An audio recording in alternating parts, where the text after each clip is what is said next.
এবং অনেক দিন ধরেই আমরা জানি তীব্রামতা বিভিন্ন ইস্যু নিয়ে ওনারা ইস্যু সমাধানের লক্ষ্যে বারবার আমাদের গোচরে এনেছেন, কেন্দ্রীয় সরকারের গোচরও এনেছিলেন এবং মাঝে মধ্যে আমাদের ডায়লগও হয়েছে ওনাদের সাথে যে কিভাবে ওনাদের এই সমস্যার সমাধান হয়। তো শেষ পর্যন্ত এই ঐতিহাসিক দিন আজকে এলো এবং সেই ঐতিহাসিক দিনে দিল্লিতে আজকে যে ট্রাইপার্টিট চুক্তি স্বাক্ষরিত হয়েছে, এর জন্য আমি সর্বপ্রথম আমাদের যশস্বী প্রধানমন্ত্রী নরেন্দ্র মোদীজি এবং আমাদের ভারত সরকারের গৃহমন্ত্রী এবং সমবায় মন্ত্রী ওনাকে আমি ধন্যবাদ দিতে চাই এবং ওনার ঐকান্তিক যে চেষ্টা, সেই চেষ্টার কারণেই আজকের এই ঐতিহাসিক চুক্তি সম্পাদিত হয়েছে। এবং আমি ধন্যবাদ দেব তীব্রামতা দলের যিনি ফাউন্ডার যিনি ছিলেন মহারাজা প্রদ্যুৎ কিশোর মাণিক্য দেববর্মনজিকে। এবং সেখানে গতকালই আমি বিধানসভার থেকে আমার যেতে হয়েছে, আমার সাথে আমাদের দুজন মিনিস্টারও আমার সাথে গিয়েছিল। আপনারা সবাই দেখেছেন কারা কারা গিয়েছে এবং আমার সাথে চিফ সেক্রেটারি মহোদয় গিয়েছেন, কারণ ট্রাইপার্টিট যে চুক্তি সেখানে ত্রিপুরা সরকারের পক্ষ থেকে চিফ সেক্রেটারি মহোদয় সাইন করবেন, এর জন্য উনিও যেতে হয়েছে ওনাকে। অ্যাকচুয়ালি আমি দিল্লিতেও বলেছি it is the need of the hour এবং বর্তমান সময়ে এই চুক্তির খুব ইম্পর্টেন্ট এবং আমরা চাই যে ত্রিপুরাতে শান্তি বজায় থাকুক।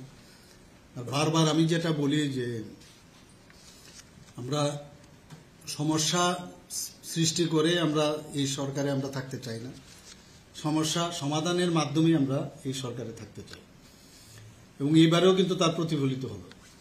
কেন্দ্রীয় সরকারও বারবার এই চেষ্টা করেছেন। নর্থ ইস্ট রিজিয়নে আমরা সবাই জানি কতগুলো চুক্তি সম্পাদিত হয়েছে, সবাই আমরা জানি।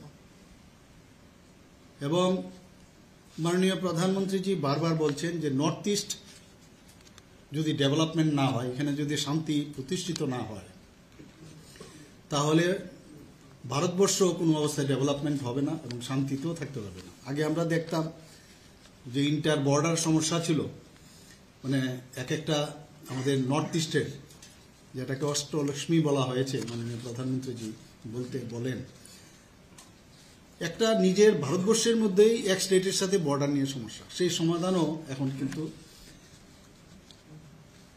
কেন্দ্রীয় সরকারের হস্তক্ষেপে সেই সমাধানও হয়েছে। এবং আজকে কিন্তু আরেকটা নতুন ইতিহাস সৃষ্টি হলো ত্রিপুরার ইতিহাসে তো বটেই, এবং এতগুলো চুক্তির মধ্যে আরেকটা উল্লেখযোগ্য চুক্তি আজকে তীব্রামতার সাথে এই চুক্তি সম্পাদিত হয়েছে। এবং এতে করে আমাদের ত্রিপুরাতে আমরা যেটা বারবার বলছি, যেখানে আমরা জাতি জনজাতি আমরা সবাই মিলে একসাথে ত্রিপুরাকে এক ত্রিপুরা, শ্রেষ্ঠ ত্রিপুরা আমরা বানাতে চাই, সেটা কিন্তু এই চুক্তির পরিপ্রেক্ষিতে আমি বলবো আমরা এক ধাপ কিন্তু আমরা এগিয়ে গেলাম। এবং আমরা বারবার বলছি যে যতক্ষণ ধরে শান্তি সম্প্রতি না থাকবে কোনো অবস্থায় ডেভেলপমেন্টও হবে না। তো সেই দিক দিয়ে বিচার যদি আমরা করি, মাননীয় গৃহমন্ত্রীজি বলেছেন যে আজকের দিনটি সত্যিই একটা ঐতিহাসিক। এবং আমরা দেখেছি আগে দেখতাম যে নর্থ ইস্ট মানে একটা উগ্রপন্থীদের একটা আনাগোনা, উগ্রবাদ, যেন মনে হচ্ছে যেন এখানে উগ্রবাদের মাধ্যমেই এই নর্থ ইস্ট চলবে এবং নানা রকম বিবাদ এই নর্থ ইস্টের মধ্যে থাকতো। ত্রিপুরাও এর মধ্যে আমরা সবাই জানি যে এনএলএফটি থেকে আরম্ভ করে বিভিন্ন সময় বিভিন্ন উগ্রবাদী সংগঠন এখানে ছিল এবং সেগুলোকে এখন হিংসামুক্ত বলুন, আজকে উগ্রবাদ মুক্ত বলুন, বিবাদমুক্ত বলুন, সেটা কিন্তু মাননীয় প্রধানমন্ত্রীজির মার্গদর্শনে এবং আমাদের গৃহমন্ত্রীজির হস্তক্ষেপে সেটা সম্ভব হয়েছে।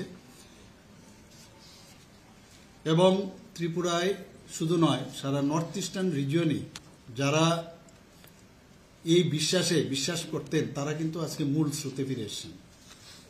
বিভিন্ন সময়ে আপনারা দেখেছেন, এর মধ্যেও অনেকে যারা এই উগ্রপন্থা ছাড়তে পারেননি এখনো কিন্তু টাইম টু টাইম ওরা কিন্তু সারেন্ডার করছেন, মূল স্রোতে ফিরে আসছেন। এবং 2019-এর যে NLFT চুক্তি আমরা সবাই জানি, সেই চুক্তিও সম্পাদিত হয়েছিল।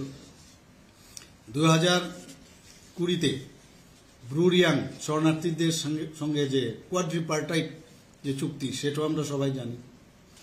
2021 সালে কার্বি চুক্তি, 2022 সালে আদিবাসী চুক্তি এবং পরে আসাম মেঘালয় আন্তঃরাজ্য সীমানা যে নির্ধারণ চুক্তি, সেটাও হয়েছে।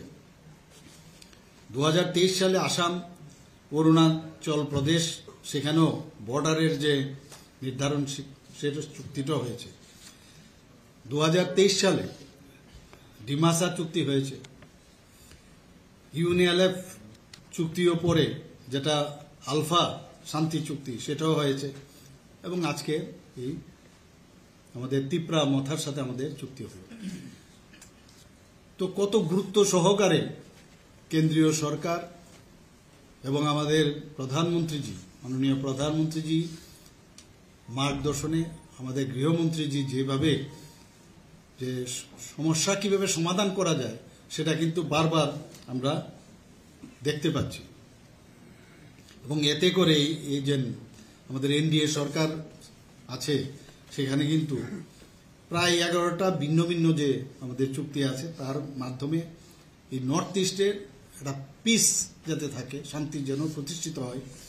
এবং বিভিন্ন আমরা দেখছি সশস্ত্র সংগ্রামের কথা বলতো তারা, সেই সংগ্রাম ওরা বুঝতে পারছে এইভাবে কিন্তু কোনোদিন সশস্ত্র সংগ্রামের ডাক দিয়ে কোনোদিন মানুষের সমস্যার সমাধান করা যাবে না, এবং তারা মূল স্রোতে ফিরে এসছে। আমার বিশ্বাস এই চুক্তির মাধ্যমে যারা জনজাতি গোষ্ঠীর যাদের অধিকার নিয়ে কথা বলছে, সেগুলো আমি বিশ্বাস করি সেগুলোর আমরা সমাধান করব। এবং জাতি জনজাতি আমরা সবাই মিলে, কাউকে ডিপ্রাইভ করার আমাদের ইচ্ছেও নেই। আমাদের ডাবল ইঞ্জিনের সরকার আমরা বললাম যেগুলো এতে প্রমাণিত হয়, কাউকে ডিপ্রাইভ করার ইচ্ছে নেই। এবং যে সব সমস্যাগুলো আমাদের রয়েছে সেইগুলো আমরা আলোচনার মাধ্যমে আমরা বিভিন্ন যে যৌথ ওয়ার্কিং গ্রুপ হবে এবং কমিটি গঠন করে, এবং যখন উভয় পক্ষ সহমত পোষণ করবে তখনই আমরা এগুলো ইমপ্লিমেন্ট আমরা করব। এবং বিশেষ করে যে বিষয়গুলো নিয়ে আজকে ভেরি ইম্পর্টেন্ট, আপনারা বাই দিস টাইম নিশ্চয়ই পেয়ে গেছেন, সেগুলো হচ্ছে তাদের ইতিহাস, জনজাতিদের ইতিহাস এবং জমির অধিকার, রাজনৈতিক অধিকার, অর্থনৈতিক উন্নয়ন, পরিচিতি, সাংস্কৃতিক, ভাষা ইত্যাদি বিষয়ে বেশি স্ট্রেস দেওয়া হবে, যাতে করে এগুলো আমরা সমাধান করতে পারি। আজকের যখন ওখানে চুক্তি সম্পাদিত হয়েছিল, সেখানে আমাদের মহারাজা প্রদ্যোৎ কিশোর দেববর্মা তো ছিলেনই, পাশাপাশি আমাদের LOP সবাই জানেন, যিনি আমাদের বিধানসভার যিনি লিডার অফ অপোজিশন, উনি ওখানে ছিলেন। তাছাড়া উপস্থিত ছিলেন ত্রিপুরা মথার যিনি প্রেসিডেন্ট বিজয় কুমার রাঙ্কলও উপস্থিত ছিলেন, এবং আমাদের যে ত্রিপুরা সরকারের মাননীয় মন্ত্রী বিকাশ দেববর্মা এবং শ্রী শুক্লাচরণ নোয়াতিও উপস্থিত ছিলেন। এবং এখানে আমাদের ত্রিপুরা সরকারের তরফ থেকে চিফ সেক্রেটারি স্বাক্ষর করেছেন শ্রী JK সিনহা মহোদয়, এবং কেন্দ্রীয় সরকারের পক্ষে স্বাক্ষর করেন ভারত সরকারের স্বরাষ্ট্র মন্ত্রকের যিনি অতিরিক্ত সচিব শ্রী পীযূষ গোয়েল। তো আমি আশা করি যে আমাদের একসাথে মিলে আমরা